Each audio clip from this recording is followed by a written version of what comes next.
Yeah. Yeah, she's got, well, That sounds one's good. college age, the other one is in. Hey, everybody. Can I get your attention really quick? Thank you all for coming. It's an exciting night. As you know, this is the release for Sam Stein's Capital City. That's right. The book is so good, it single-handedly drove Amazon out of New York, I hear. More seriously, we're thrilled, and we're thrilled to see the panel that Sam was able to put together, bring together activists, organizers, militants who have been in the housing movement and the anti-gentrification movement for some time now. And so with their wealth of experience, we're bringing a lot of analytical clarity about what exactly we're fighting against and what are the stakes of this new housing movement that is really gaining more and more momentum both here in New York and nationwide. A couple of keeping announcements before we get started. We do have books for sale. There's probably about 3 left. So way more. Okay, so we've got tons of books left, so please pick those up afterwards. There's also wine you can pick up for a donation. Bathrooms are outside over here. It's a packed house. It's quite hot. Please respect the space, and if we can keep the windows open in the back throughout the talk, that would be awesome. I'm going to be short. One last housekeeping announcement. This is the first of the Jacobin series. We've got 5 really excellent books in the Jacobin series that will be coming out this year, and the vast majority of which are books that are reflecting on active movement organizing that are happening in this country. And I think they'll all be kind of exciting occasions for us to kind of think and strategize together. So let me really quickly run through some brief bios for the really esteemed panelists that we have here. Starting with Raquel, who's a longtime tenant organizer, born in Peru, raised in Queens. She's an organizer with the Ridgewood Tenants Union, an independent tenant-led housing group that she started in 2014. Rob was the co-founder of the leadership committee of the Take Back the Land movement and a staff volunteer at the National Economic and Social Rights Initiative. He came into the land and housing movement after spending 2 years homeless on the streets of Miami and 10 months in New York City's homeless shelter. Shellyne is a community organizer and a visual artist. As an organizer, she is an active member of the radical grassroots collective Take Back the Bronx, who agitate and organize for community control of land and housing.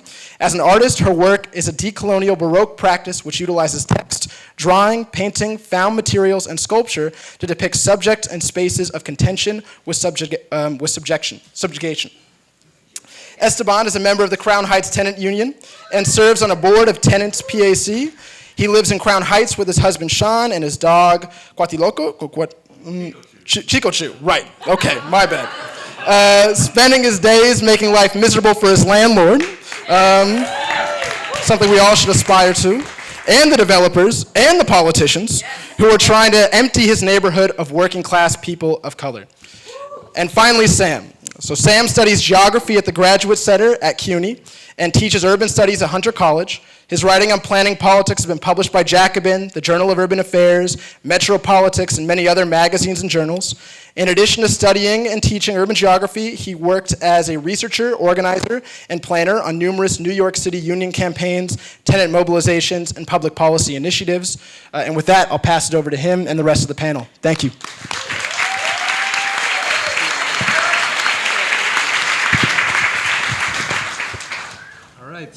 Thank you all so much for coming. It's an amazing turnout. Is this mic working?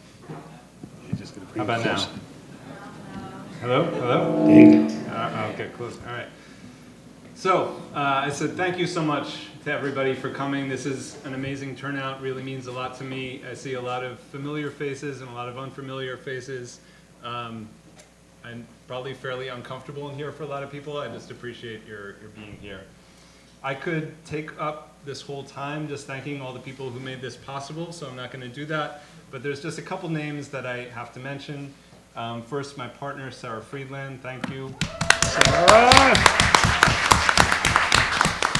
I want to thank Oksana Mironova, who was the first person to read the whole book. Give me feedback. I want to thank Ruth Wilson Gilmore, who advised me in a lot of this project. The whole Verso and Jacobin team, particularly Bhaskar and Andy for commissioning the book, and Ben and Wes for seeing it through. The book is dedicated to my father, who died 6 years ago, and it's really strange that he's not here right now, but I guess I just want to say that I miss him, and thank you for honoring him. I also want to, one of my greatest mentors also died while I was writing this book, Peter Kwong. So he's here with us. He's certainly all over the book, and I just wanted to dedicate the night to him. To Peter. And finally, I need to thank the entire New York City tenant, anti-gentrification, and left planning movements, which I see in full force here tonight and is represented well on this panel tonight. So I want to start by summarizing what this book is, and then I'm going to turn it over to the panelists to talk about how it interacts with the way that they see the scene right now. So Capital City is a book about urban planning in a time when real estate controls the majority of the world's assets. So I'm going to give a couple of statistics that I use in the beginning of the book. Global real estate is now worth $217 trillion, just kind of unfathomably large, but if you think of all the gold that's ever been mined, it's 36 times that value. It is a majority of the world's assets. 60% of the world's capital is in real estate. And real estate means a lot of different things, but 3/4 of those investments are just housing. So housing, and especially urban housing, is a huge part of capital's global growth strategy. That has all sorts of effects on cities. US homeownership right now is at a 50-year low.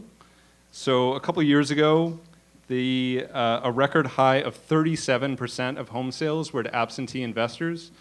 Blackstone, the private equity firm, is now the largest landlord in the world. Average move-in rents, so the rent that landlords charge when people move in, have more than doubled over the last 2 decades, while, as we know, wages are pretty much stagnant. So that means that the rent burden, the percentage of your income that you pay to rent, has been going up and up and up. And it's especially true in segregated neighborhoods. So around the country, rent burdens in black neighborhoods average 44%. So 44% of income is going to rent. In Latino neighborhoods, it's 48%. In New York City, every month, more than 2 million people give over more than half of their income to their landlord. So that's a huge transfer of capital from one kind of capitalist to another that's not going to workers. So the force behind that trend, I'm arguing, is the growing centrality and concentration of capital into real estate. And what I'm asking with this book is, what does it do to urban planning? Urban planning being the process through which we shape our cities. And I'm going to admit to being a little nervous right now, so I'm going to read the next section, which tries to make that connection. The force behind these trends is the growing centrality of urban real estate to capital's global growth strategy. Through this process, the price of land becomes a central economic determinant and a dominant political issue. The clunky term gentrification becomes a household word and displacement an everyday fact of life. Housing becomes a globally traded financial asset, creating the conditions for synchronized bubbles and crashes. Government, particularly at the municipal level, becomes increasingly obsessed with raising property values and redistributing wealth upward through land and rents. Real estate developer Donald Trump becomes first a celebrity and ultimately a president. Taken together, we witness the rise of the real estate state, a political formation in which real estate capital has inordinate influence over the shape of our cities, the parameters of our politics, and the lives we lead. The real estate state is not new, nor is it all-encompassing. Like the carceral state, the welfare state, the warfare state, the administrative state, it's an expression of government, a component, a block, a manifestation, a tendency that has been around in one form or another for as long as states and private property have coexisted. Landlords have been determining the shape of cities for centuries, and the idea of housing as a commodity, even as a financial asset, is not exactly state-of-the-art. What is relatively new, however, is the outsized power of real estate interests within the capitalist state. As real estate values have risen to absurd heights, so has the political force of real estate capital. The real estate state is a feature of government at all levels, from the hyperlocal to the global. It is most firmly grafted onto municipal governments, however, because that's where most of the capitalist state's planning is done, physical planning, that is. City planners therefore sit uncomfortably at the center of this maelstrom. Planners manage the levers of urban change and make crucial decisions about land use, transportation, housing, the environment, and more. Though most people have no idea what they actually do, planners have an immense impact on both capitalists and workers in cities and suburbs.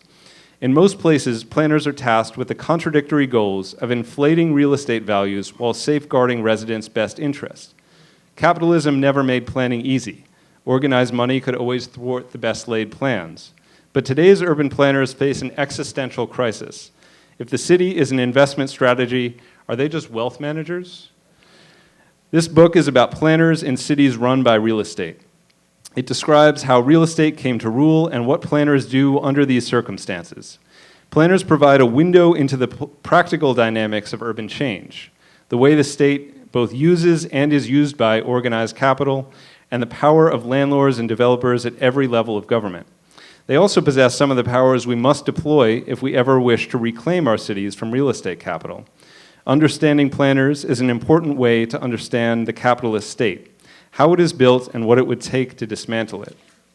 I'm going to skip forward ahead to the thing that actually got me to write this book in the first place, which was this observation. A private land market is essentially a spoils system. Whoever owns the land keeps the accrued benefits, whether or not the owner is responsible for them. Until land is socially controlled, those who possess property, capital, and access to power will shape planning priorities.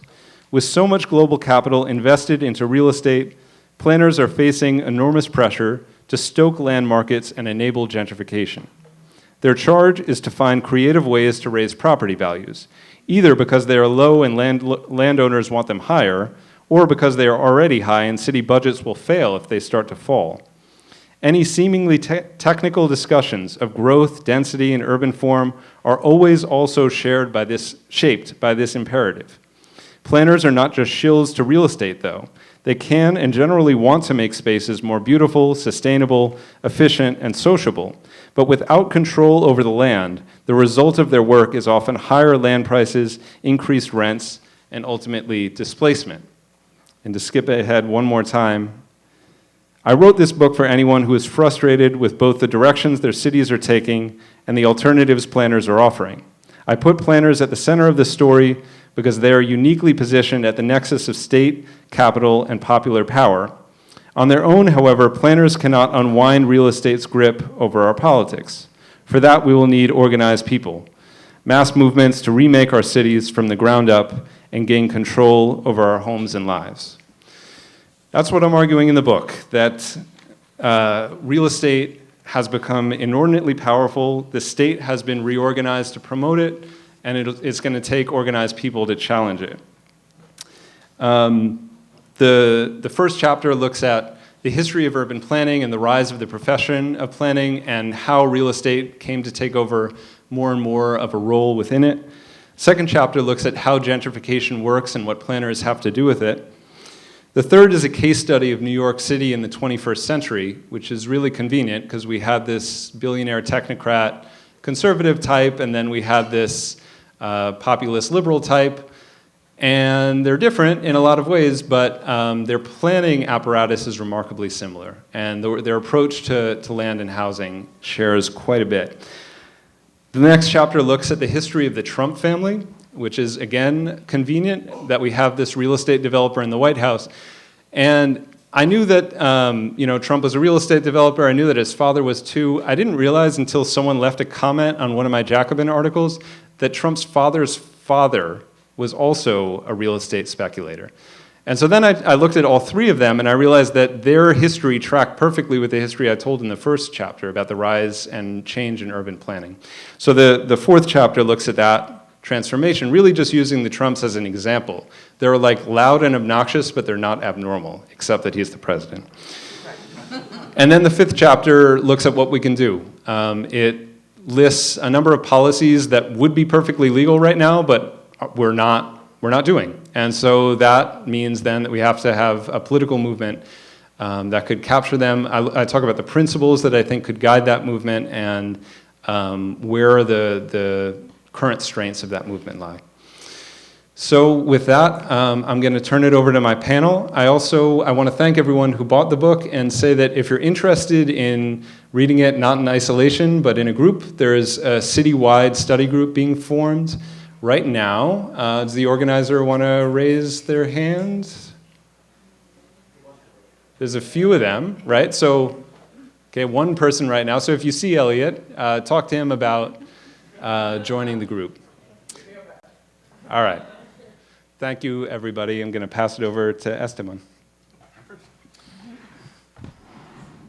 Good evening, everyone.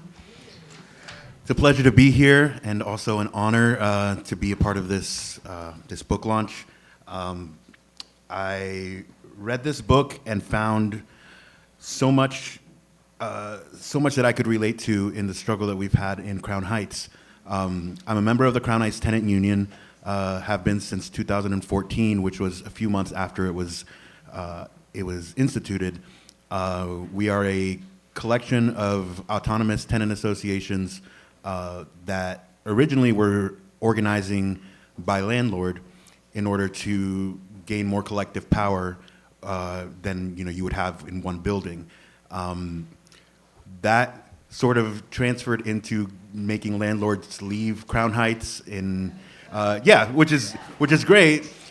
The after effect has been the arrival of some of these multinational corporations like Achilles and Blackstone, and it's a totally different fight. We were fighting against primarily just slumlords in Brooklyn who were passing buildings back and forth in order to raise their property values. Now we're dealing with an email that you're supposed to send your concerns to, that sort of thing. So what I started to notice in working on fighting landlords is that there was a few pieces missing from the puzzle. It was great to do actions. It was really fun to show up at a landlord's house and shame them in front of their neighbors. All those things are really important, but I felt like there was an underlying force that I wasn't seeing. So I started to get involved in the ULERT process in my community board. Honestly, basically just to infiltrate so that we would have a voice coming out of there. And what I found was that the situation in the neighborhood would change in direct correlation to what was happening with development. So it started with the Bedford Union Armory, which was a huge fight that we did with DSA and New York Communities for Change, and about a block and a half from where I live. And I noticed that every time that a news article came out that was saying that this could probably go through the city council or that it would get approved, we'd get a group of men in suits walking around the building, and and then it would sort of wane, and I could tell that there was a correlation. So I started to get more politically involved in terms of trying to lobby my city council member, and found just a very depressing state of affairs in the city council.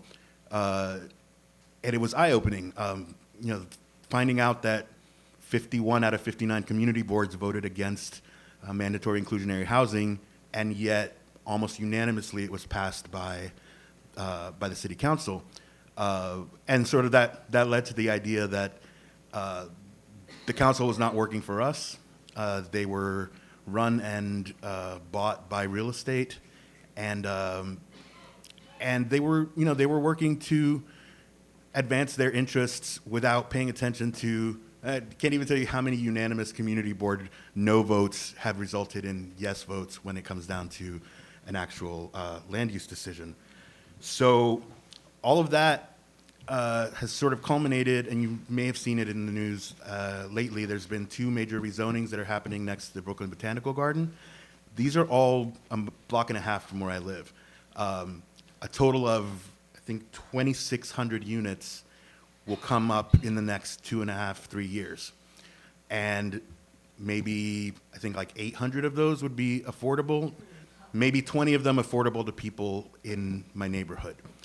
I see my friend over here from 1030 Carroll, which is right down the street, and she can attest to the fact that the changes came on our block really quickly. Suddenly there was City Bike, and then there was, it was like right across the street, and then suddenly there was, attention was being paid to crosswalks and things that hadn't been part of our life up until then. And then the demographics started changing. If I didn't leave the house for a couple of days, it literally looked like it was just whiter. It really did. And that sort of ingrained the idea that this is not just an economic thing, that this is a racial thing that is happening. I stand sort of in the middle of it because I'm a queer Latino man, but I also have not been in Crown Heights longer than 10 years. So I'm not the long-term resident, but I'm also not like the new crowd. And so, I find the perspective that I'm getting now is we're not going to win these fights with a crappy city council. And one of the things that the book talks about is how you get these opportunities to inject energy into things like the Rent Guidelines Board or into a public scoping meeting or a ULURP committee or something, and it's almost like it's set up to just drain your energy and drain your passion and to keep you subdued as opposed to showing up and doing the stuff that we've been doing with landlords. The answer for me is the rent laws. That has become, since we're not going to be able to stop necessarily some of these developments from happening as it stands right now, the only way that we can protect against displacement is universal rent control, the end of the vacancy bonus, the end of vacancy decontrol, and the end of preferential rents, just to start out with. I think it was interesting that when you wrote this, universal rent control probably wasn't even like as much of a possibility as it has become. That's the power of, I think you said 68% of New York City is tenants, and we're a political force.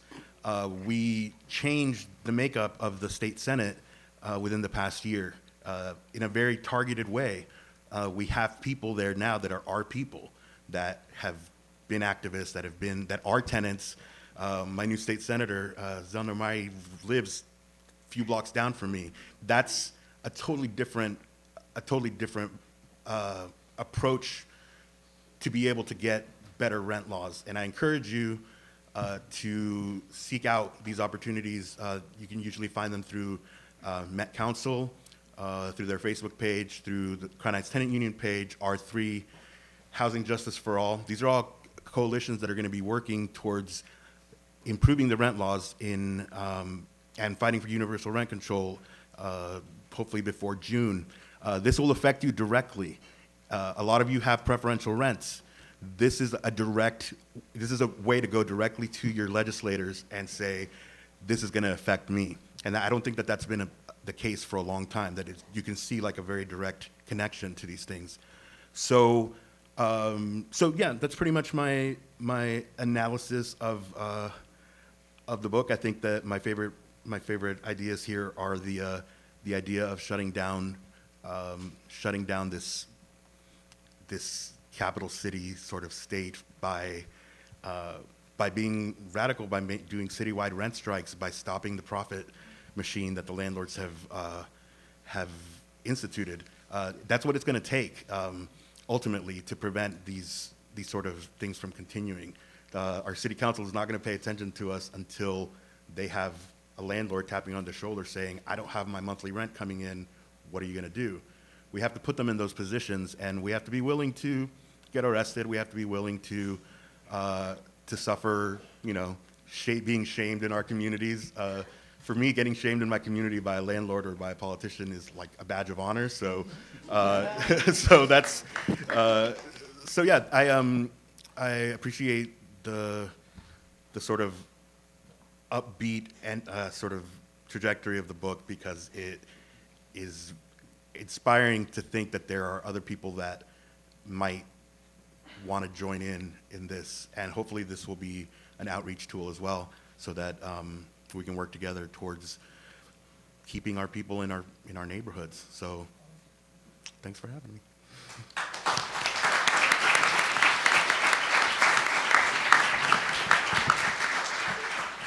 I guess it's my turn. How y'all doing? I'm Shellyne Rodriguez, representing Take Back the Bronx. Thank you, Sam, for trusting me to come up here and not curse too much. All right, so I just wrote notes, so I'm just gonna read what I got here for you. So, Sam, your book is a masterpiece. And, you know, I don't wanna sound corny, but I really love this book. It does exactly what he sets out to do. It connects his accumulated knowledge to the people and communities that need it.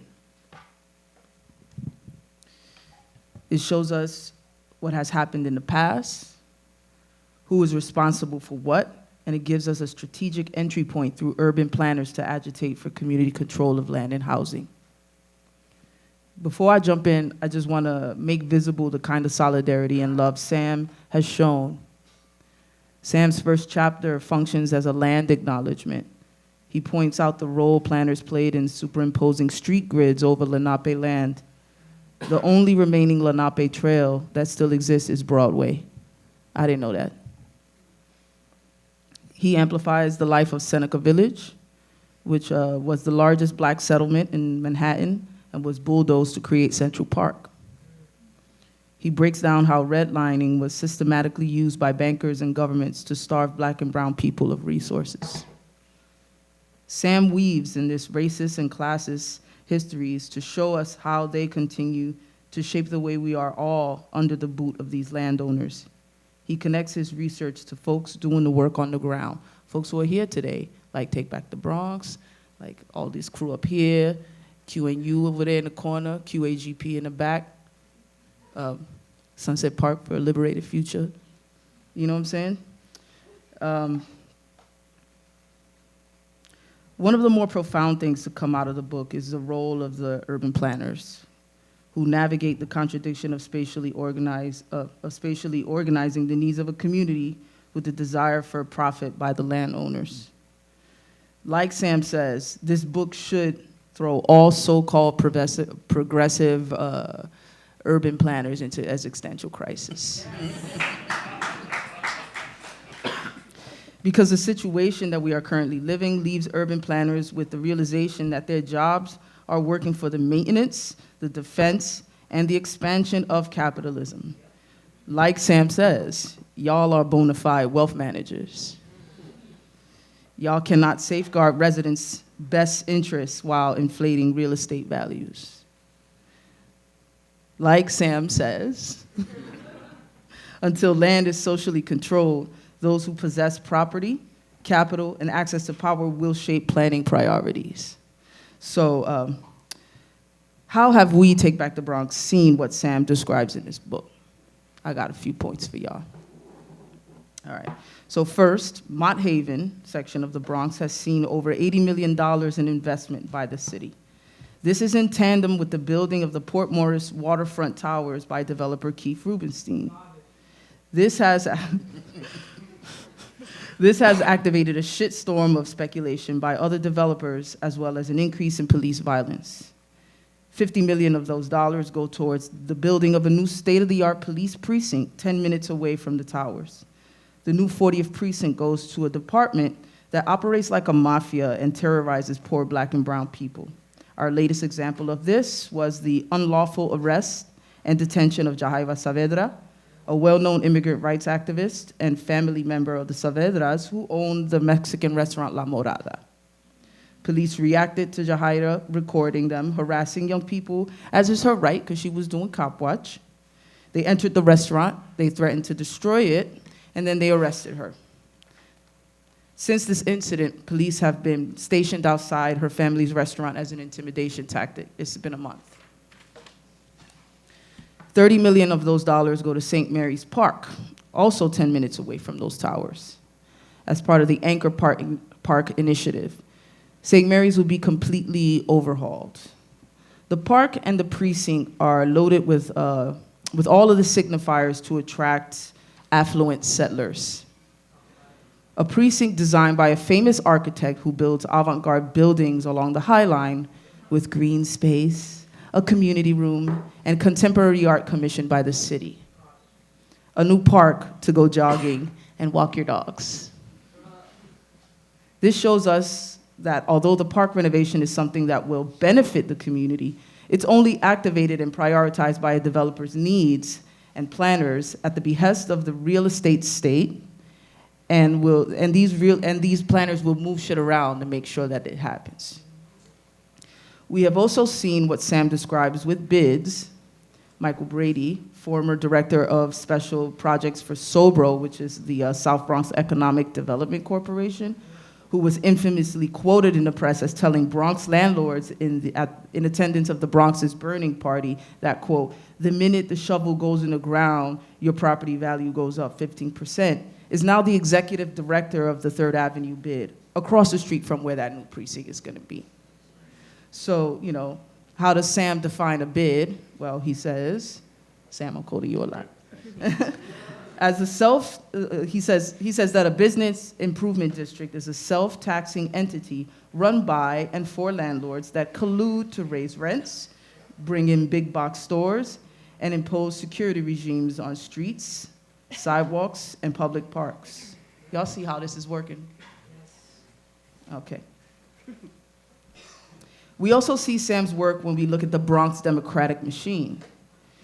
In the Bronx, we have a pendejo named Ruben Diaz Jr., and he's the borough president, Ruben Diaz.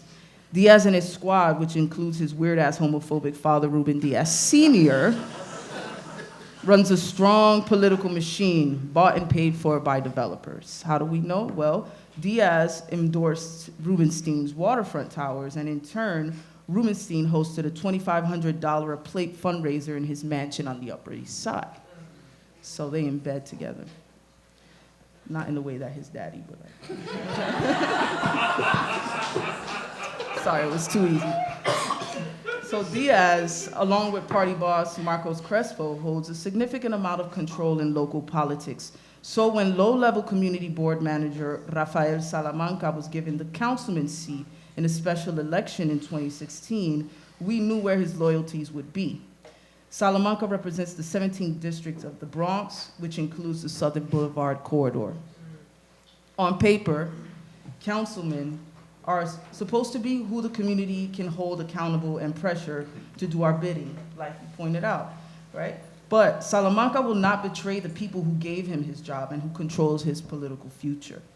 So if the machine is on the developer's payroll, then we have a clear-cut layout of the local operations of, like Sam says, the real estate state. To make matters worse, Salamanca was appointed chair of the city's land use committee, where he is responsible for access to development and zoning. Diaz Sr. is also on that committee. Just a few more things for y'all. Am I doing okay with time? Yeah, fine. Okay. All right. So in 2017, after getting wind that Salamanca, the newly elected chair of the Land Use Committee, was having closed-door meetings about a proposed study for the Southern Boulevard corridor, a coalition of groups, Take Back the Bronx, Mothers on the Move, and the People's Power Movement, held a march to his office and a rally. The Southern Boulevard neighborhood study is a sure bet that rezoning for gentrification is coming down the pipeline. So we've responded. At that march, there were staff members of the housing nonprofit Banana Kelly. In response to our march, Salamanca pressured Banana Kelly to fire the staff members that were present that day. And they complied.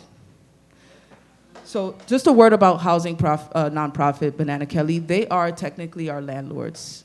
What is it, Elliot? In 2013, we rolled up into their office and basically demanded, y'all own all of this property across the Bronx, y'all need to give us a space. So we've been sort of quasi-squatting in there. They've reluctantly given us the space, and we have been rocking in that space. I think, mostly because, we give them a little bit of street cred. They agitate about housing, so do we. So it played in their favor until the march, right? Because $90,000 are on the line, right? So despite the fact that they fired these people, we continue agitating because we will not be moved.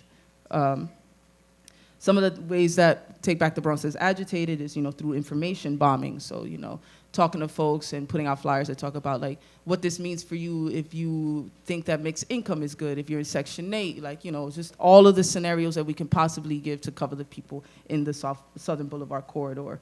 We do rezoning teachings, the people's rezoning teachings, like the truth, you know what I'm saying?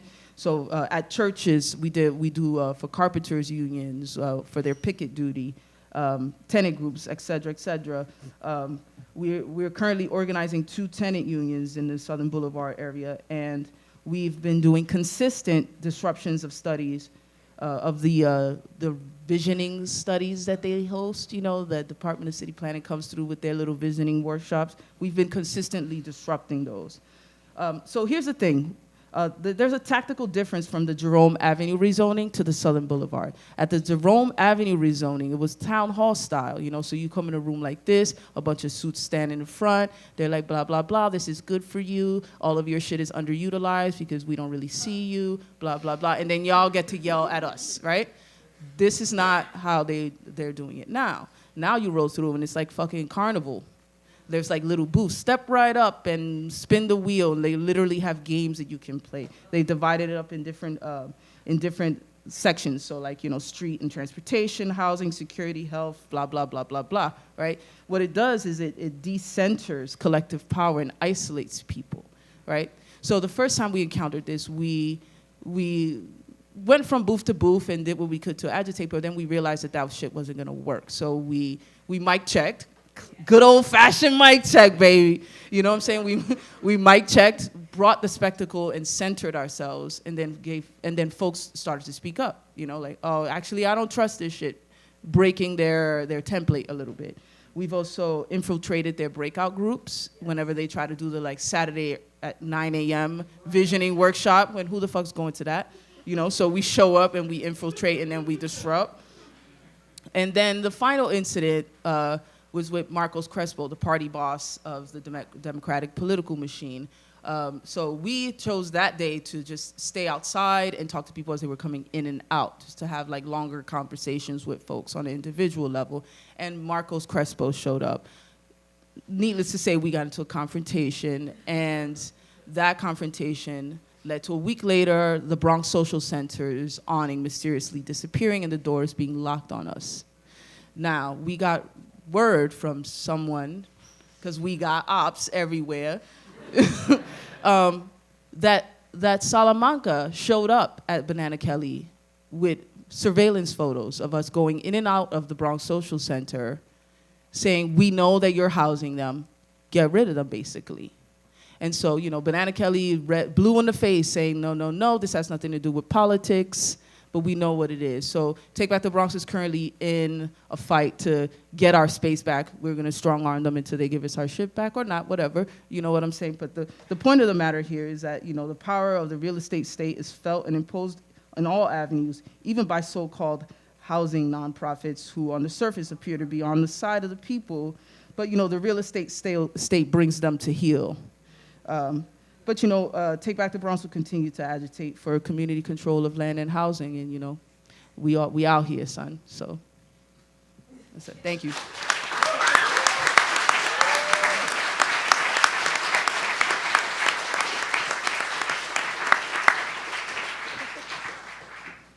Damn, where would the housing movement be without us agitators, right? I'm really happy to be here today, especially hearing my fellow tenant organizers speak. I don't want to take up too much time right now, but other than to say that, my name is Raquel Namuche. I'm an organizer with the Ridgewood Tenants Union, and I have been thinking a lot about how people of color run the social justice movement in New York City, especially women of color, right? And I've been thinking a lot about this, especially in the aftermath of Amazon canceling their deal in Long Island City to build their humongous headquarters, right? And so I for sure know that the movement is being run by Black, brown, Asian, South Asian, etc., right? People of color, and this movement runs on our backs, basically, right? And so in reading Sam's book, I've been thinking a lot about planners, because really, I've never really thought about urban planning in this way. And, you know, I actually have a lot of friends that are planners, and we're all in this social justice movement together, but I've never really thought about how to utilize their knowledge and their expertise. And I think in reading Sam's book, it's really made me think that we've got to get them on our side, right? Because if women of color are running this housing movement, and if it's us that are being displaced at higher rates, then urban planners really have to plan for us, right? And not use zoning as a tool that will displace us.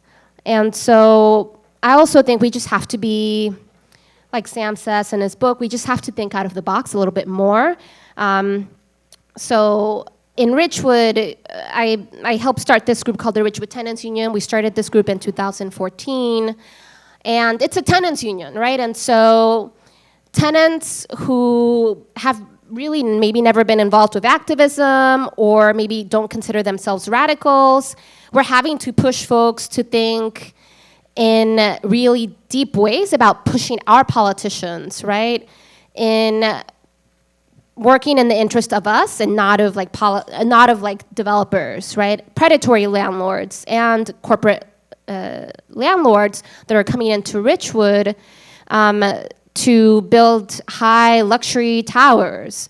And so I'm hoping that through the work that we're doing in Richwood, we can continue to push the tenants movement in a way where we're bringing in regular folks, right, who may never want to like shut down a city hall zoning hearing, right? But that's what we're trying to do in Richwood. And I'm hoping that urban planners are joining us in these causes, because we really need you to help keep people of color, women of color, and working class people in our homes.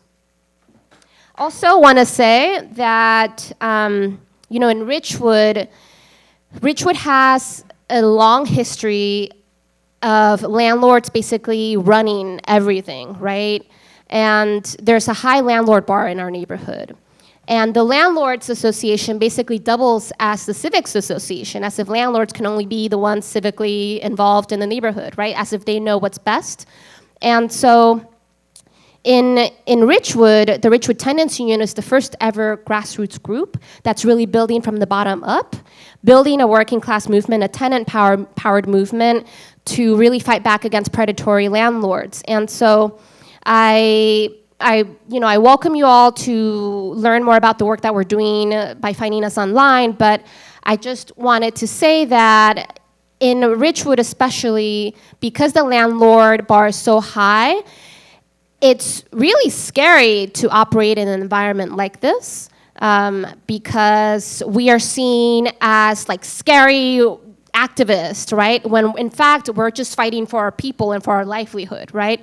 And so I am hoping that other folks working in this movement can continue to like build with us, right? Because we really need the support. We need all the support. We need all the groups in Queens, especially now, to really come together in a way that's never happened before.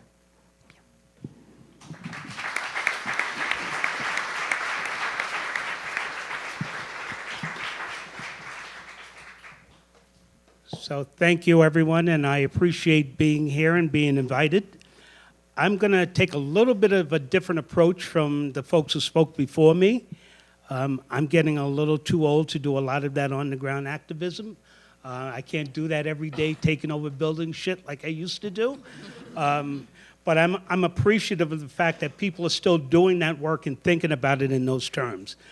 But I really want to start from a relationship point of view. I've always approached this work from the days that I joined Picture the Homeless. You You heard me early on. My name is Rob Robinson. I'm formerly homeless. Spent 2 years on the streets of Miami, 10 months in the New York City homeless shelter, where there I developed a theory.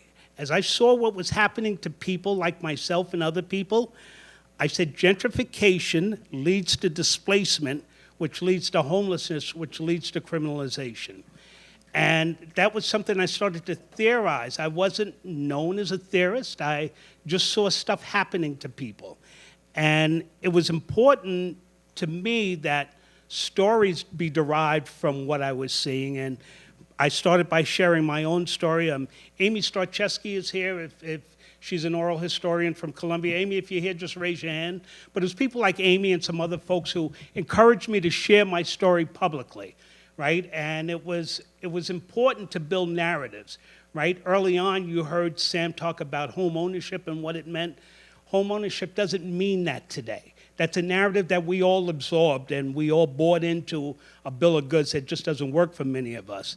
So that statement that I made earlier led me to a conference at Columbia University in 2008 where I met Neil Smith. As I made that statement, Neil Smith was in the audience and stood up and said, "Say that again." And I made that statement again and he said, "I want to talk to you after this. I want to know how you developed that theory."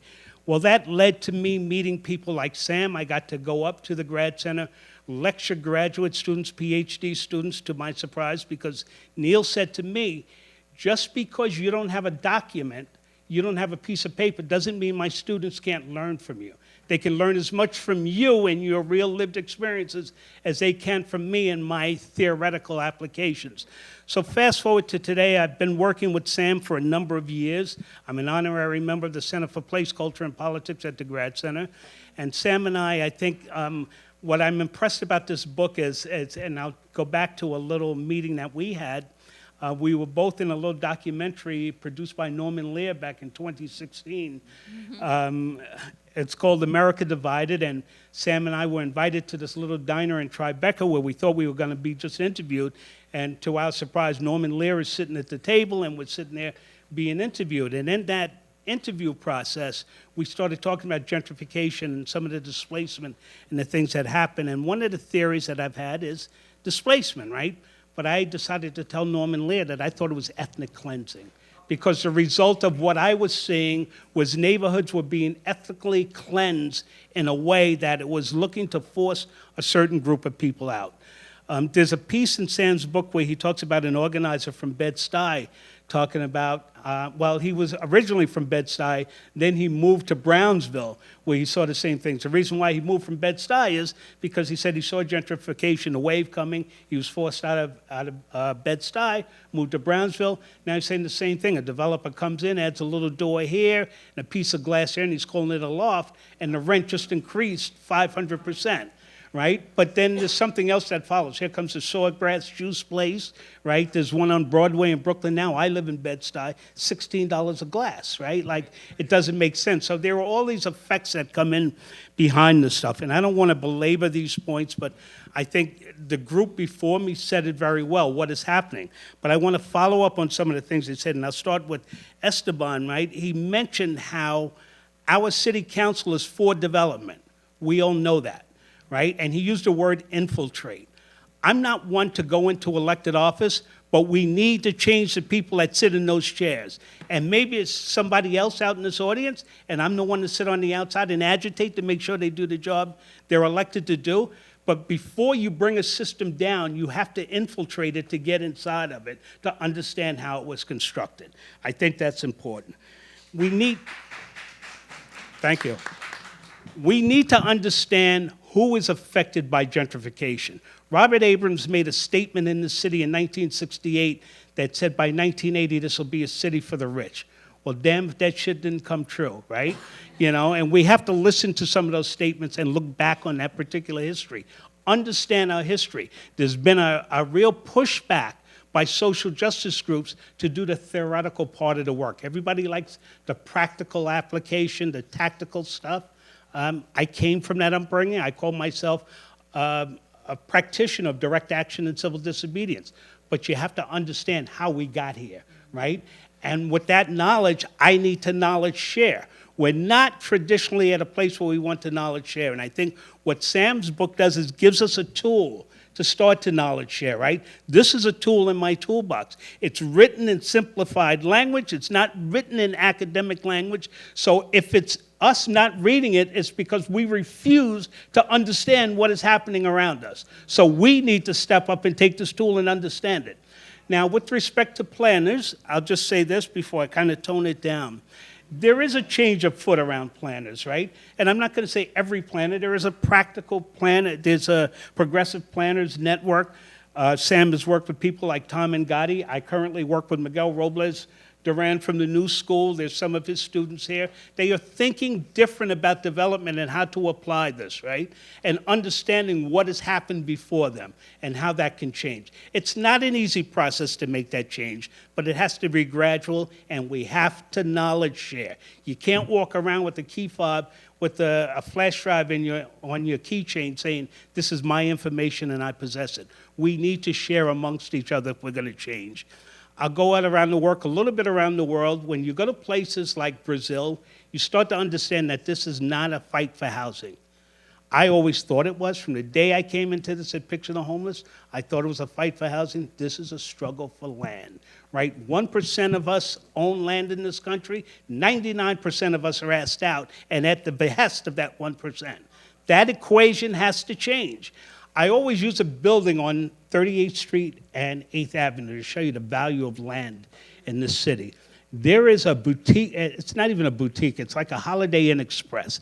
It can only be 2 rooms per floor, 38th Street just west of 8th Avenue. It is an effing needle that just goes straight up because the air rights are so valuable. I can go 100 stories if I want, right? So you don't see one-story parking lots amongst our landscape anymore, do you? No, all being bought out by capital. So we need to understand how this process works. I think we can't be afraid of terms like capitalism, which Sam uses constantly in the books. We have to understand it. I've been blessed to work with people like David Harvey who made me understand it. People like Rick Wolf who were drilling in my head, of what capital means, what the worker means in the role of society, and what land means in the society. In Brazil, land has to serve a social purpose, right? This is how the MST grew, folks, right? Land has to either be growing food or housing people. So the MST started forming little committees. They go around Brazil at night. Okay, this land isn't being used to house anybody. It's not growing food.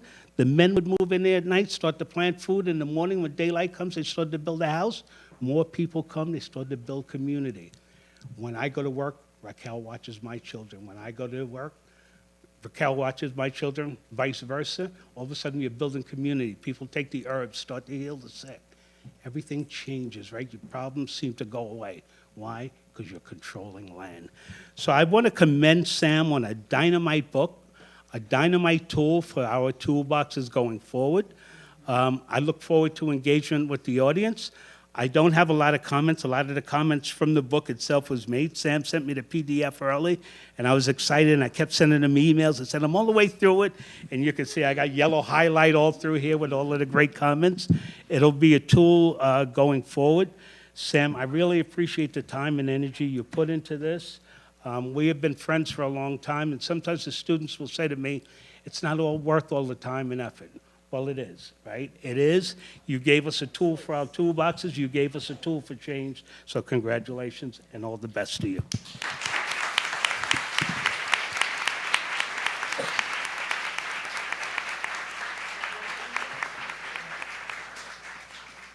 All right. Thank you to all the panelists. That was excellent. We have time for a Q&A now. We have a mic going around, right? So we're going to take a couple of questions at a time, and then we'll give the panelists an opportunity to respond. So I'll try my best to get to folks. If you do want to talk, it might help to it's actually give folks an opportunity to line up really quickly over here, if that's possible, because I don't think I'll be able to move that quickly. Soul Train line. The Soul Train.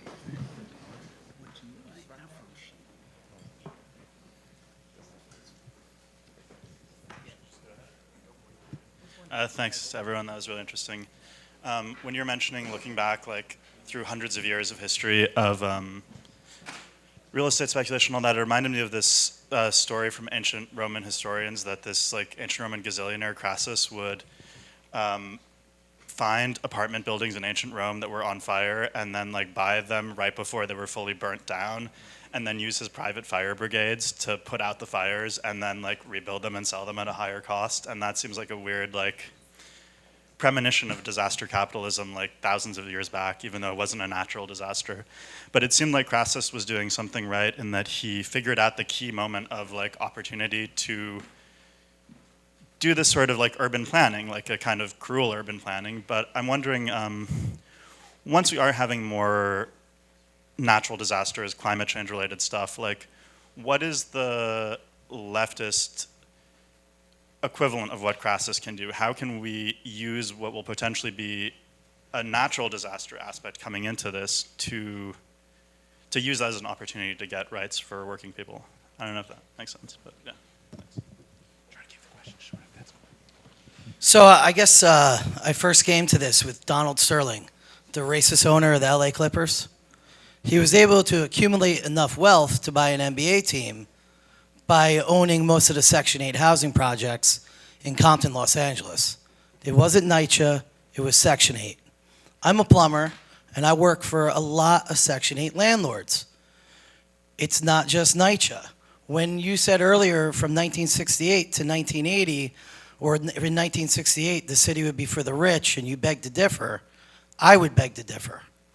All the wealth that's been abstracted out of the taxpayer for housing has been going to one or very few property managers who own these buildings, and we're paying them market rate rent every year as these people are bound to income restrictions. The prison industrial complex preys off of income restrictions because it forces people to hustle. As somebody, and this is my question, as somebody who wants to see housing and gentrification end and feels that the best way to do it as a housing activist who's been at it for maybe 5 years, realizing that the lack of ownership is what displaces neighborhoods more than anything. What are we going to do to transfer those Section 8 units to deeds for the people that are on them, so before the MIH and the towers go in their neighborhood, they can either say kick rocks or pay me? That's my question. We're going to take one more question. Hey, what's up, y'all? I feel weird because there's like a bunch of white dudes lined up, and I wanted to ask like a useful, something that I thought is a useful question. So if you don't mind, I'm gonna ask it. But if people that's not a white dude want to talk, like this line is fucked up. So. That's why I love you, basically, D-Ray. What up? That's why I love you, D-Ray.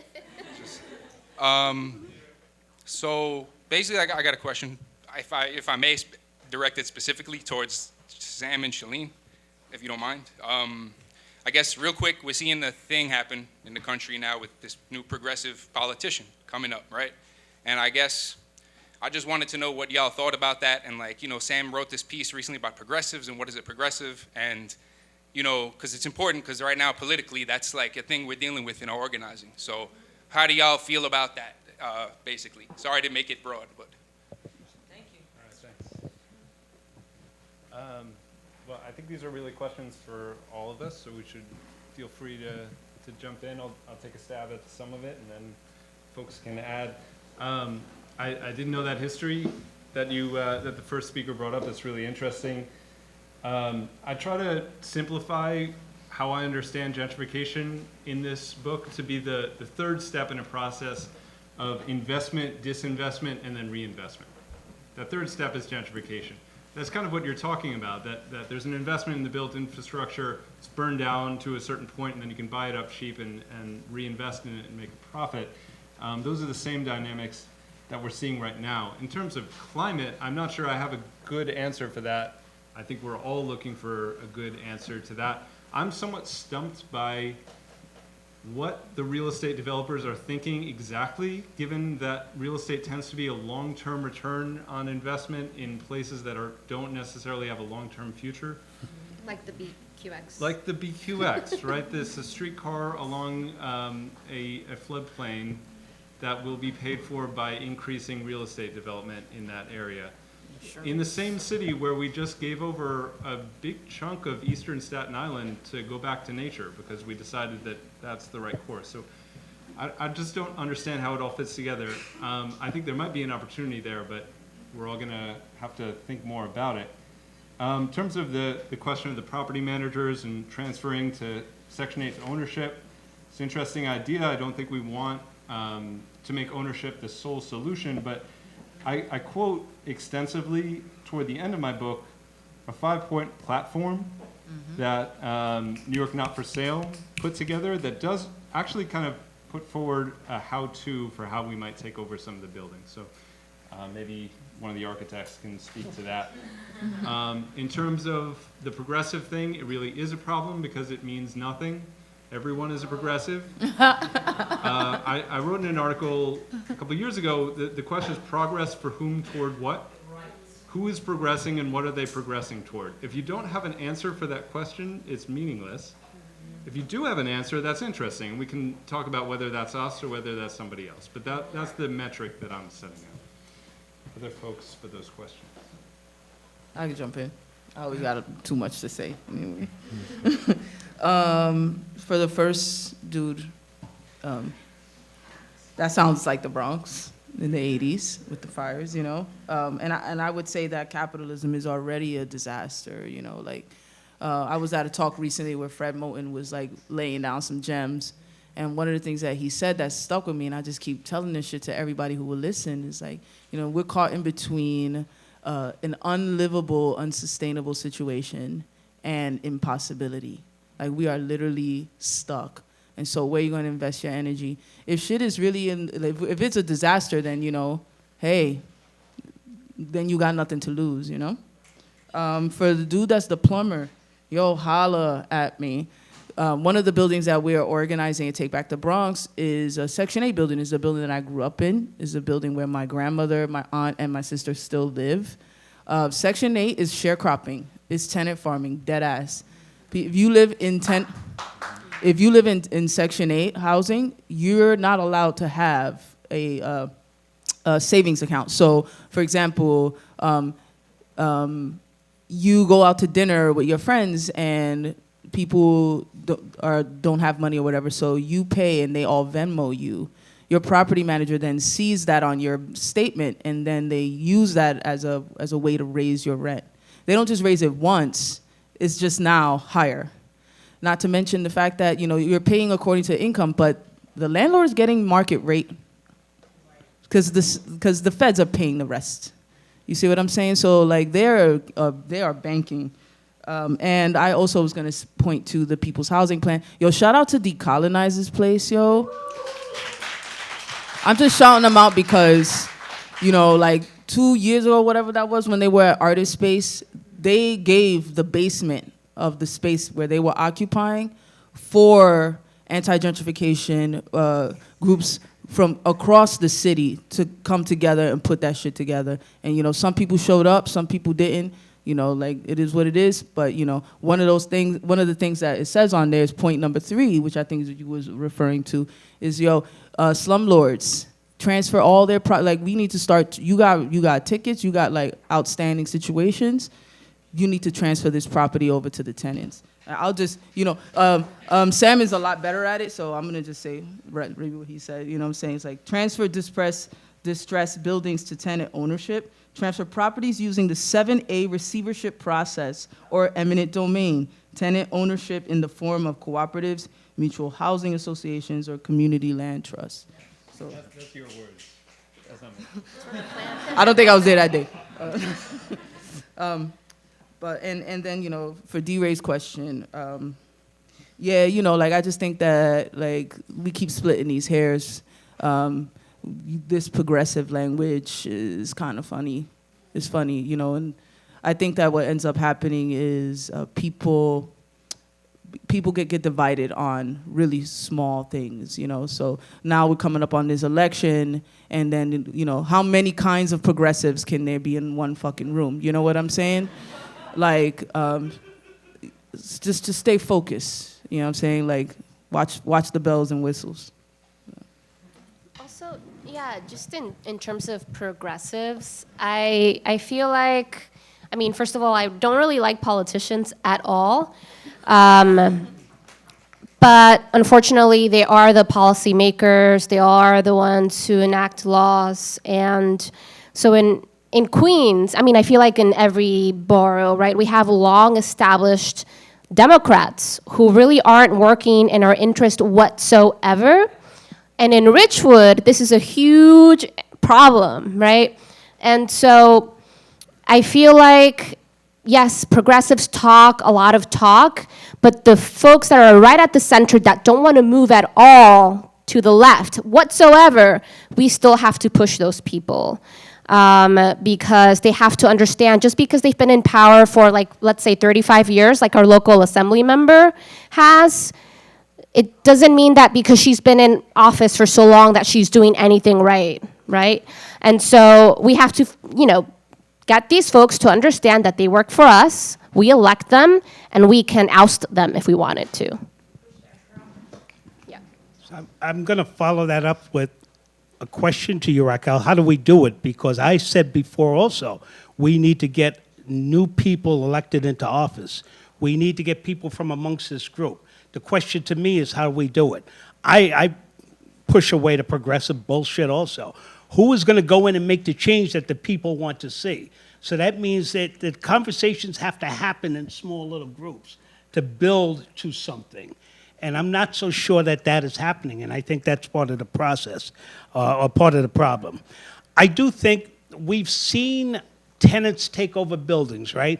I don't know how many of you were aware of the National Alliance of HUD Tenants. They've taken over federally subsidized buildings all over the country, right? Because they understand the law and understand how to push in a direction, right? There's a huge building on the shore in Miami, right on the waterfront, that the fucking tenants took over. Waterfront property, we don't see that too often. The tenants run that building now, so it can be done. And it's not unprecedented, right? But there has to be will and there has to be on-the-ground organizing that continues. It's not easy. It's not going to change overnight. And it may not change in my lifetime or your lifetime. But we have to lay the groundwork that this work continues. And just quickly with respect to disaster, changing relationships to land, right? We have to think differently about how we relate to land, right? Who gave us this? Who instituted this in our head that land is a commodity? Fuck that. What happened to commoning, right? So we bought into that narrative, right? And I'll tell you, me going homeless transformed me. I used to be one of those people. Before I went homeless, I worked for ADP. All I thought of, how can I take my 401k and buy property? And then all of a sudden, I went through what I went through and I got transformed. And I did a fucking brain dump. I emptied my head and said, I got to relearn life again. Right? The world is different. It's not the way that they painted it, right? So I don't want to cast aspersions on anybody how this goes through, but at some point, I hope there's a wand out there that can make us all think a little bit differently. Because I used to think about material gain and just thinking, just like a capitalist, how much shit can I buy, right? How much shit can I control? And then I remember coming out of homelessness and asking my family at a family reunion I was invited to 2 years outside. They were telling me about my cousin Angie in Atlanta who worked for the airlines, who had 6 houses. And my response was, how many can she live in at one time? And all my family said, you've changed. You have changed, right? So at some point, hopefully we all get politicized and we think a little bit differently. And then with respect to the disaster capitalism question, I think there was a huge fight post-Katrina in New Orleans where folks, they didn't get enough support from around the country, but they were trying to get in. They used that disaster to take away public housing in New Orleans. But there was a radical group that moved back into the public housing saying, these are brick buildings. These buildings are fine. Right? But the capitalists had other ideas. But they couldn't garner enough support from around the country. We should have converged on that space and then start to work there and move people into it. Much like, and I'll just end right here, the 2010 U.S. Social Forum in Detroit. We moved 20,000 activists to Detroit, and we all begged foundations for money to put people up in hotels. Well, right across the street from Cobo Hall, where we paid all our money, was a 40-story vacant hotel. kick down the fucking walls, move 20,000 people in there, and say, move us in 4 days.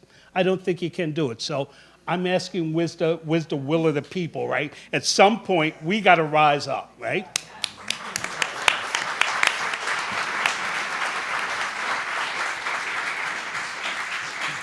So we have time for a couple more questions. Before we tap the line again, is there anyone else in the audience that hasn't been able to reach the line that wants to ask a question? Please throw your hand up. Yeah. Just a really brief question, because we've been talking about politics and progressives. If you have a suggestion for who people should vote for public advocate tomorrow. Not for Espinal. Definitely not Melissa Mark Viverito. Right. Someone else not in the line that wants to throw up a question. Yes.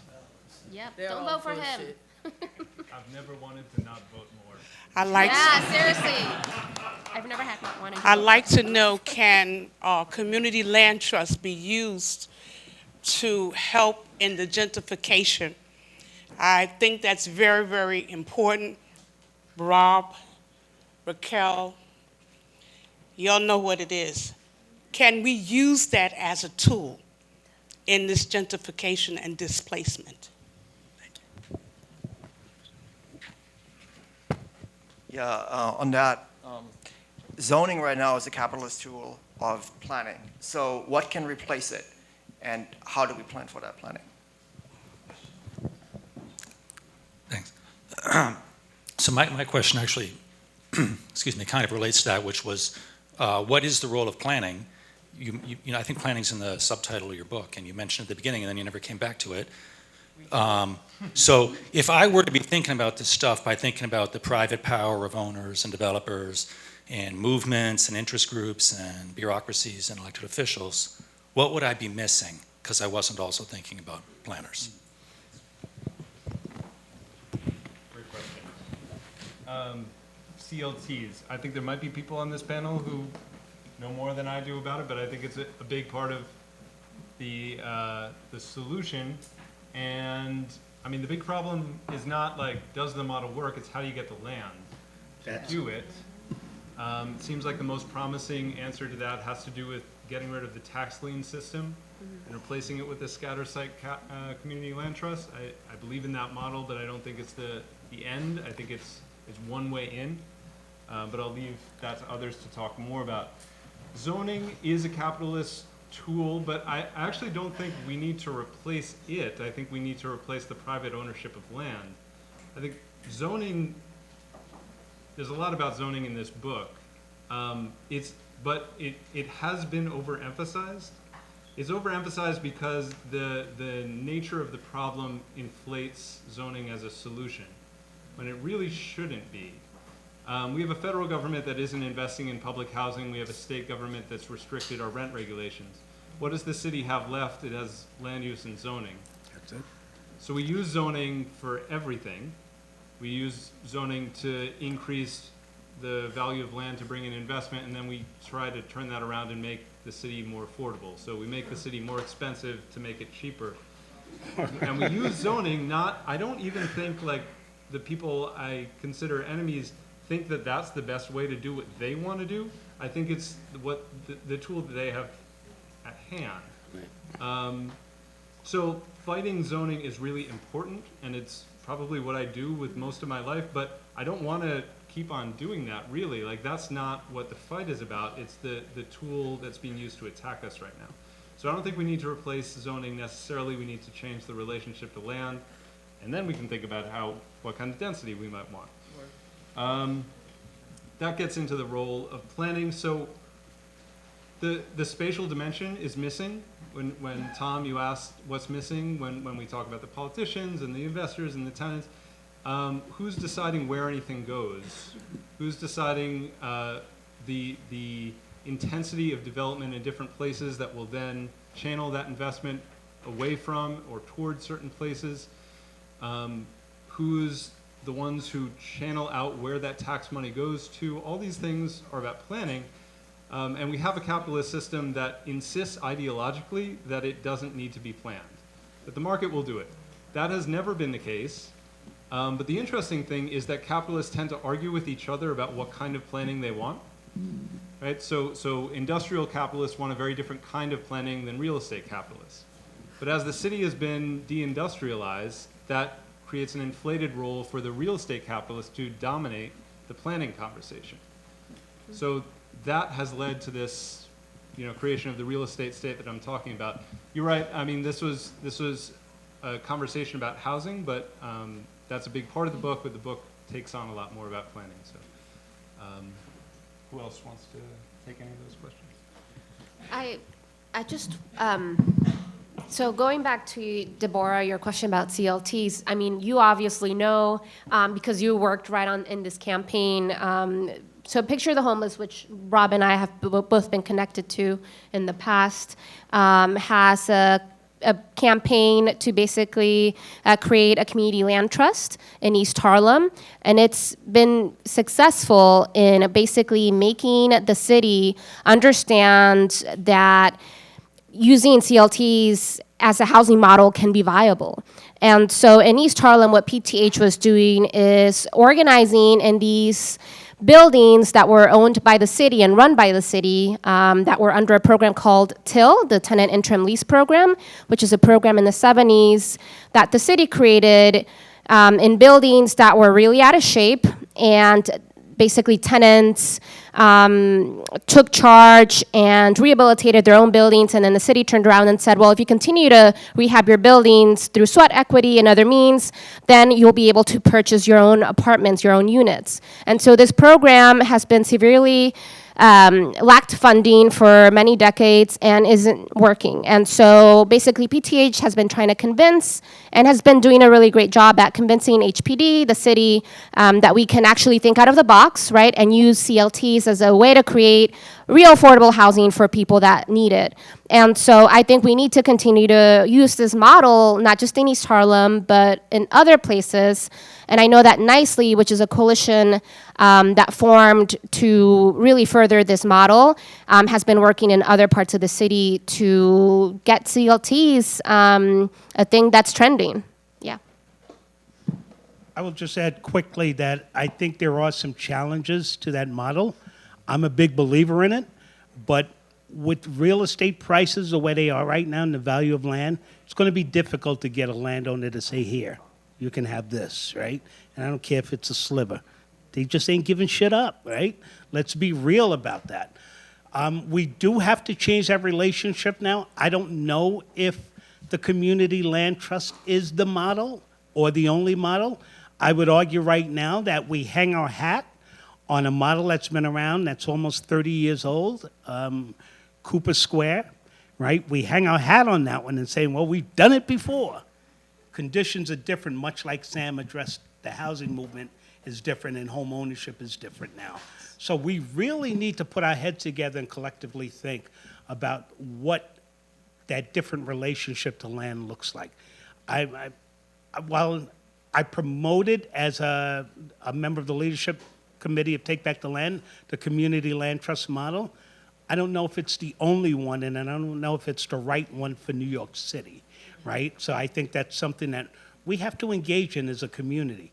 And when we work under the nonprofit umbrella the way we do, it doesn't allow us to put our collective brains together to come up with these particular changes, right? We have to step out of that model and really bring our collective. There's a lot of brain power in a space like this, but let's be real. A lot of us work for not-for-profit organizations, and I'm not patting myself on the back. Never did, never will, right? I'll do without before I sign myself over to a not-for-profit organization. I sit in an organization called NESRI for 11 years as a staff volunteer, right? Because I don't want to be tethered to an organization.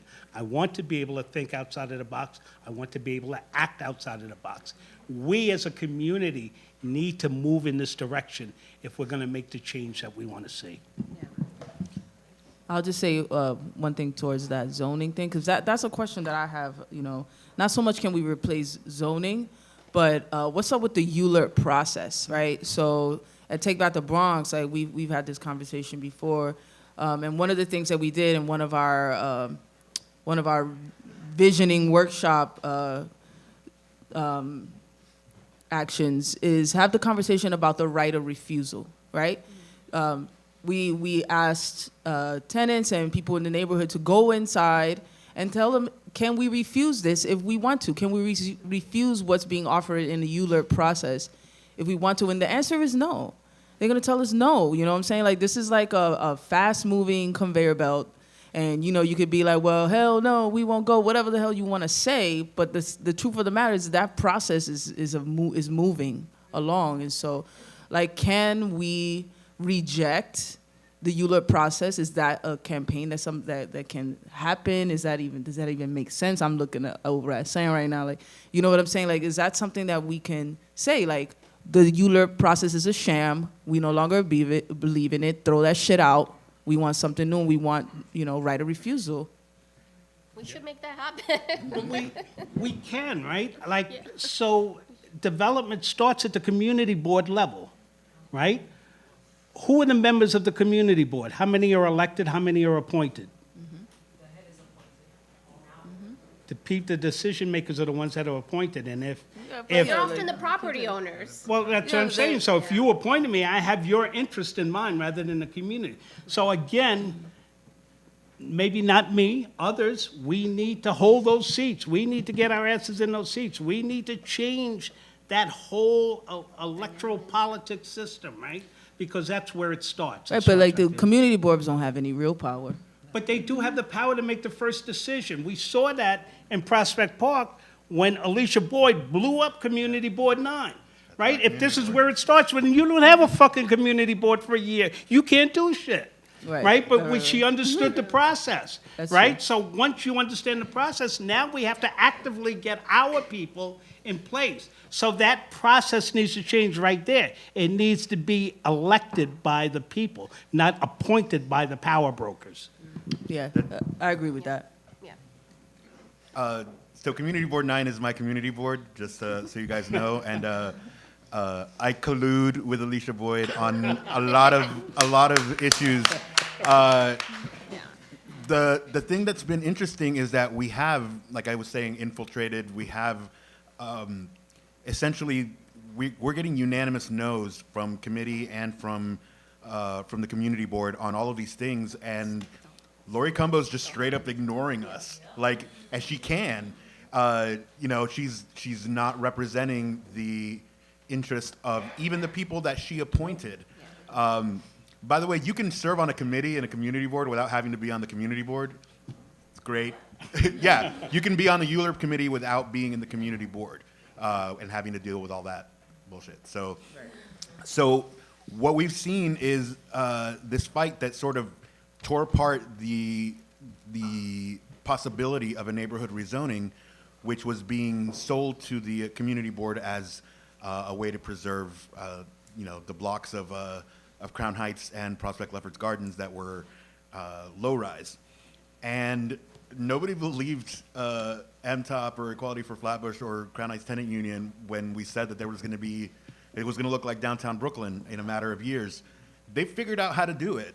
They've been doing spot rezonings now. So now towers coming up across the street from me.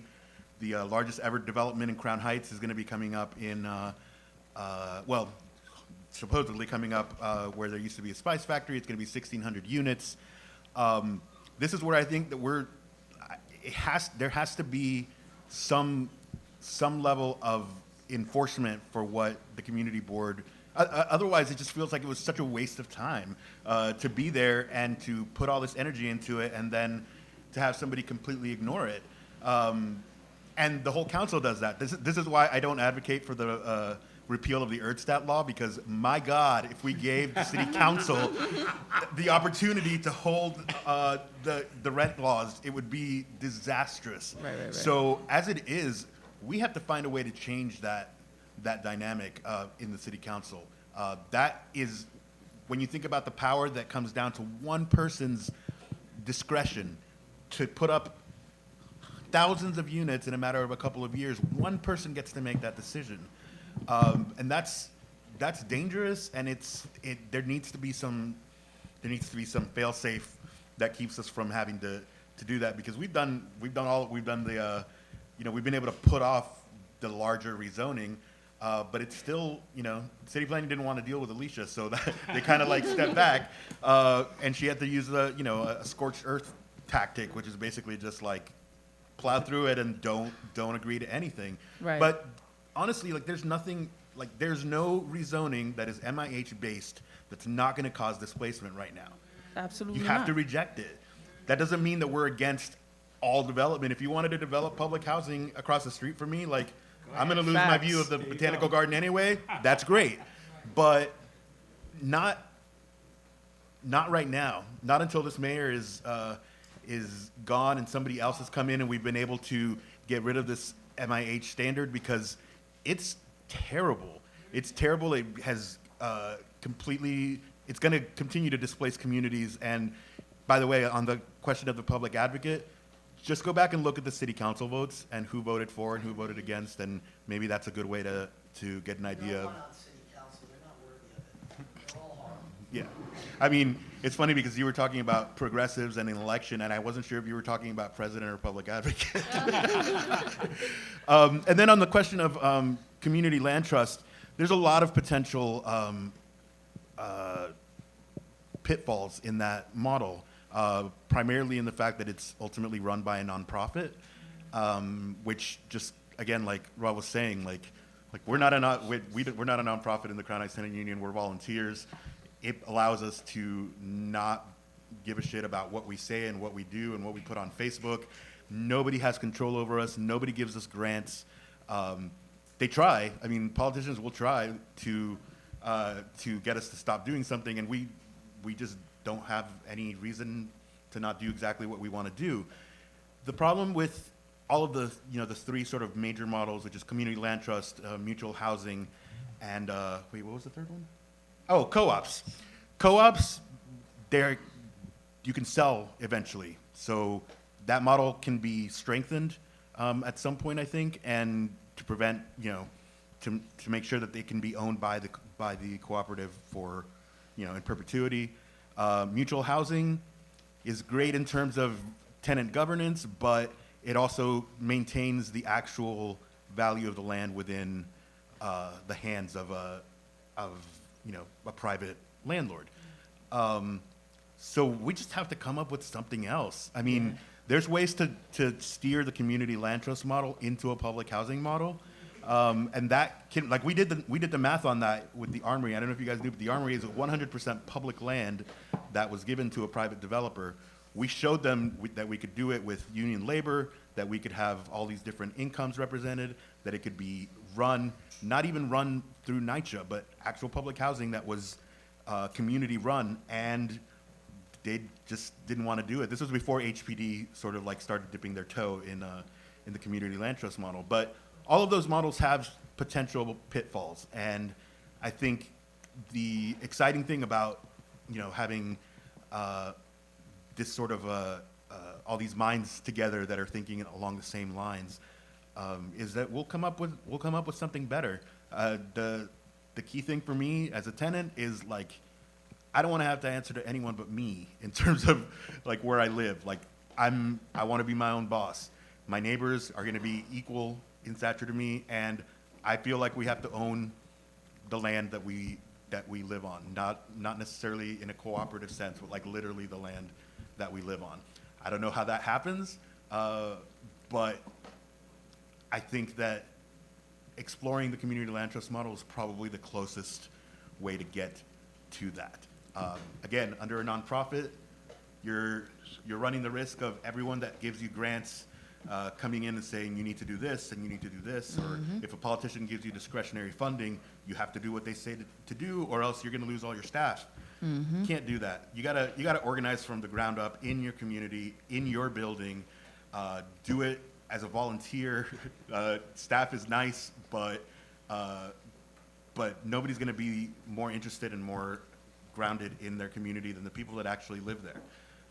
It has to be from the ground up if you want it to last. So, Esteban, I got just a quick response to you. Do we have to own it, or can we not share it? I mean, I do think we can find a land trust model that we put cooperative housing on top of with the right governance and governed by a community right? That can work, Yeah. right? I'm just not so sure that it can happen here because of the way that the market has affected land prices. But if we were in, I mean, Dudley Street Initiative up in Boston is a perfect example of it, right? It's still working some 40 years later, right? And I think there are other models. The problem is the commodification of land here in New York just makes it to a place. And I'll be honest, I don't want to be a landowner. I want to live in peace like you do, right? But I want to live in a community where we come in the land and you know, we live together. Yeah. Right? So it's a different way of thinking, too. We Yeah. have to flip the mindset because even some of us who will never own up to it are capitalists at heart. Yeah. Right? So No, you I gotta kill agree. the baby capitalist inside your head. I definitely You gotta agree, kill and, that. and I think what's interesting is even as I say that out loud, that I want to like own where I'm at. That's not really true. Like you said, I just want to live in peace and not have to answer to someone other than the people that are, you know, sort of in a, like on this level, like people that are equal. But I think that the only place where it would probably work in New York is with all this ridiculous amount of public land that we have. The city has no reason not to turn that over to tenants and workers as opposed to giving it to developers, for-profit developers for $1. Like, that's land that is ours. That is ours. We should be able to say what happens with it, how it's dispersed. There's a lot of it. There's really still a lot of public land, and I think that's where the model could work. In terms of private, you know, taking private land, that would take a revolution. So there's that. I just wanted to, really quickly, I just wanted to just make one point about what you were saying about the community boards. Yeah, like I agree, but then I started remembering the East Harlem rezoning meeting, where like literally folks bombarded the stage, and they were like snatching the votes out of their hands. You know what I'm saying? It was wild in there, you know. And then we fast forward to Inwood, where people were like chaining themselves to Donnie Rodriguez's fucking desk and like blocking traffic with their bodies. So I don't know if like joining a community board is even enough anymore. They're just like blatantly saying "fuck you." Like Idani's got a report from Tom Magnotti, didn't he? Didn't Tom Magnotti send him some paperwork and say, "Look, this is the shit. This is the situation." He asked for it publicly. He got it, and he still went the other way. So like I just, you know what I'm saying? Like I'm a believer in like all the angles. You know, but I think that we are just like in a place right now where they're just blatantly saying "fuck you." We don't care. It's been that way for a long time. Don't get me wrong. You know, I go back when I came to picture the homeless. They were rezoning 125th Street, right? No, they were rezoning Flatbush Avenue, and the only two people in Brooklyn to vote against it, it was Tony Abella out of Bayside, Queens, and Charles Barron out of East New York, Brooklyn. Wasn't even their district. They both said it wasn't right. It came to 125th Street in Harlem, right? The two council members voted for it. The only two people who voted against it, Charles Barron, Tony Abella, right? So our city council has traditionally voted in favor of development, which is why we need a clean sweep. I mean, Adonis and some of those other folks, I can't stand on the steps of City Hall and grin with those folks anymore. Like, fuck you. You know, enough of this bullshit already. Yeah. Right? You know, yeah, I'm going to go to jail if I stand on the steps because I'm the greatest little skinny ass. Yeah. All right, this is live.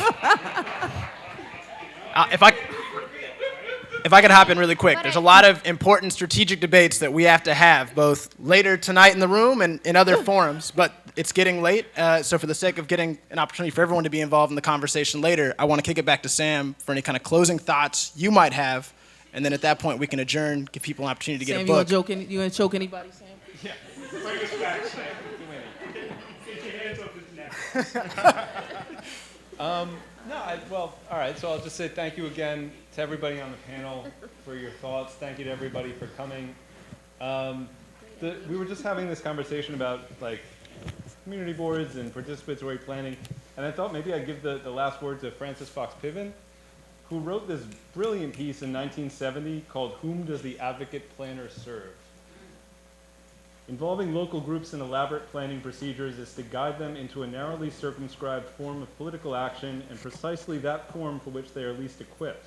What is laid out for the poor when the advocate arrives is a strategy of political participation, which, to be effective, requires powerful group support, stable organization, professional staff, and money, precisely those resources which the poor do not have. The absorbing and elaborate planning procedures which follow may be effective in dampening any impulse toward disruptive action, which has always been the main political recourse of the very poor. 1970. Things change, things stay the same. Again, thank you all for coming. Means a lot to me, and I'd be happy to talk to anybody afterwards. Thanks for hosting this.